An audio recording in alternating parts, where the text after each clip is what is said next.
16ই December বাংলাদেশের জাতীয় বিজয় দিবস উপলক্ষে ভারতের প্রধানমন্ত্রী নরেন্দ্র মোদী তার নিজ ফেসবুক ওয়ালে একটি পোস্ট করেছেন, যেখানে তিনি বাংলাদেশের বিজয় দিবসকে নিজেদের বলে দাবি করেছেন।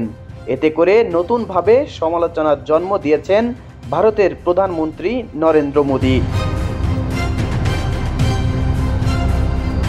স্বৈরাচারী আওয়ামী লীগের পতনের পর 16ই ডিসেম্বর 2024 ভারতের প্রধানমন্ত্রী নরেন্দ্র মোদী তার ফেসবুক ওয়ালে 16ই ডিসেম্বরকে ভারতের বিজয় দিবস উল্লেখ করে ভারত সেনাবাহিনীদের প্রতি কৃতজ্ঞতা জানিয়েছেন।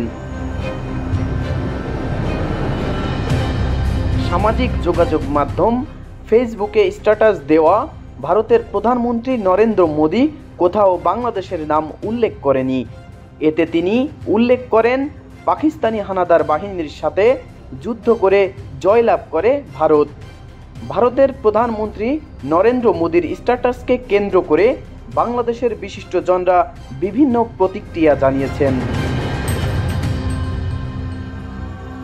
বৈষম্য বিরোধী ছাত্র আন্দোলনের সমন্বয়ক হাসনাত আবদুল্লাহ তার নিজ ফেসবুক ওয়ালে লিখেছেন, ভারতের প্রধানমন্ত্রী নরেন্দ্র মোদীর এই পোস্টকে বাংলাদেশের স্বাধীনতা, সার্বভৌমত্ব এবং অখণ্ডতার প্রতি সরাসরি হুমকি হিসেবে দেখি।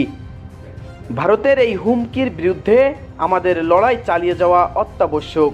এই লড়াই আমাদের চালিয়ে যেতেই হবে। ঢাকা বিশ্ববিদ্যালয়ের সাবেক ছাত্র সৈয়দ আবদুল্লাহ তার ফেসবুক ওয়ালে পোস্ট করে একটি গল্পের মাধ্যমে বুঝিয়েছেন, ভারতীয় মিডিয়ার মতো নির্লজ্জভাবে ভারতের প্রধানমন্ত্রীও বাংলাদেশকে নিয়ে অপপ্রচার চালাচ্ছেন।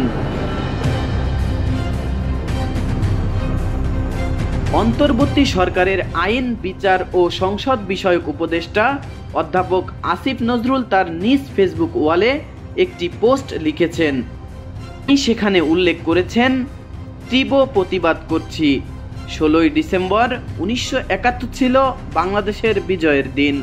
ভারত ছিল এই বিজয়ের মিত্র, এর বেশি কিছু নয়।